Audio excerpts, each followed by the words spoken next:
What is up, guys? Zan from the Zan Madden YouTube channel, and we've talked a lot about the deep out KO over the last couple of videos. This is the ability that all the pro players are using currently right now in Madden 24 online. If you go out there and face any type of coverage, cover 3, cover 4, those outside corners usually have deep out KO. If you're facing a Mabel style coverage, the safeties usually have deep out KO. And it is very, very tough for us to attack the sideline right now in this game due to that ability. It doesn't matter whether you're running a streak on the outside as a pull route for a corner pattern, or if you're trying to run a seam with an outside fade for a back shoulder freeform. This ability is very good and you need to learn how to attack it. So let's go ahead and take the field here. I'm going to show you guys a couple of different ways that I think you guys can get the ball down the field on this particular player. Let's start off with trips to the wide side of the field, and we're going to be throwing the back shoulder fade. Now this tip right here will require a little bit of practice. I would say that this is the harder of the two particular setups I'm going to show you in today's video. This is something you need to learn how to do. In my humble opinion, I think that this is the best and honestly the most fun way to move the ball in the game.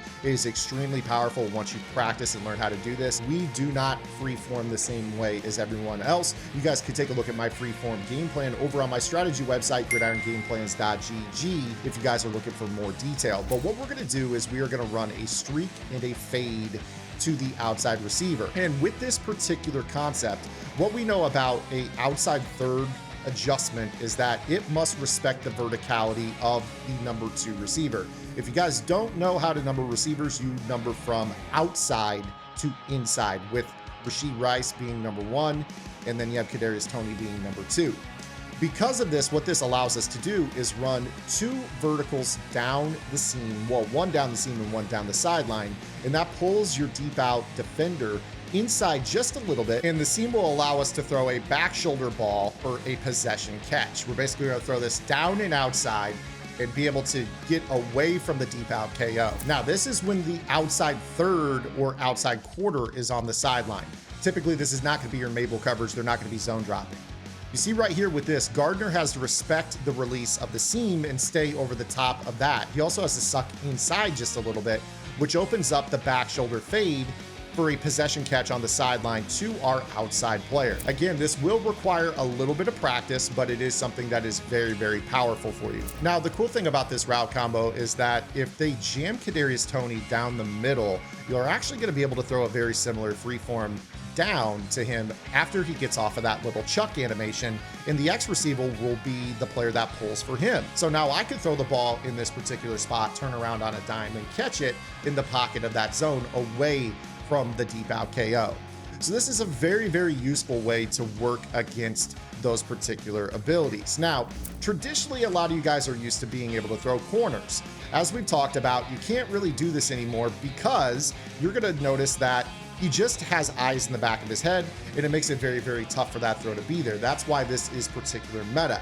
Now, the interesting thing about this is that this is going to kind of give way to a different way of thinking about how to conflict the outside third defender. In the previous example, we used the outside receiver on a vertical pull with the attempt to pull Gardner down the field with the sail pattern or the corner pattern from the wide receiver breaking underneath. But because of the break on ball bonus associated with the deep out KO, we really can't make this throw because he's kind of psychic to it. And this is going to result in a drop the vast majority of the time. But if we kind of flip our mindset on this and we kind of invert our route combo, you're going to notice much better results. So let's go ahead and show you guys something else. In this example, what we're going to do is we're going to use a post to the outside receiver, and not just any post, not just a regular hot route master post. Although you could, if you want to. I'm going to show you this one first, and then we'll go to the big post here in a minute. We're going to use the seam route to B to pull the outside third. You could even use B on a fade to kind of get a little bit more width on the release outside towards that outside third.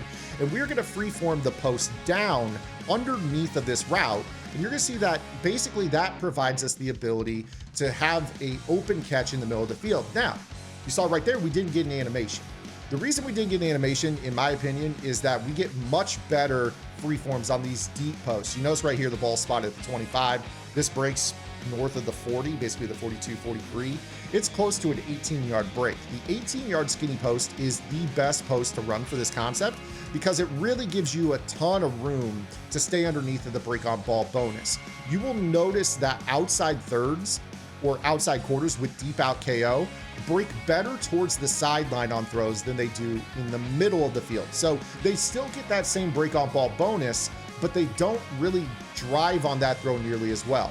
My guess is that EA has made a concerted effort to kind of stop corner routes, and they give the bonus on the break on ball to anything thrown outside.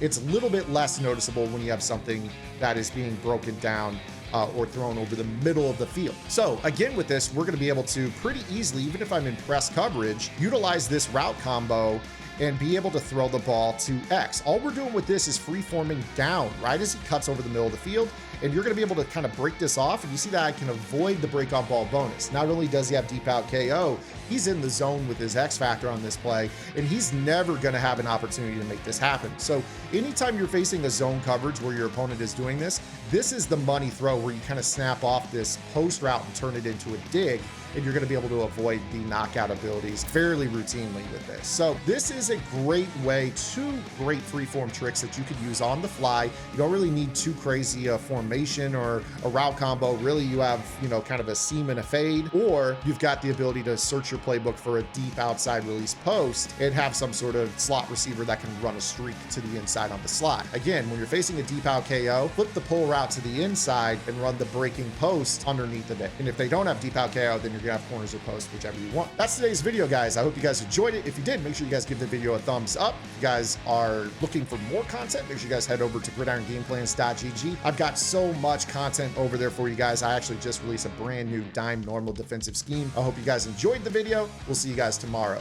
Until then, this is Zan. Get in the lab and good luck.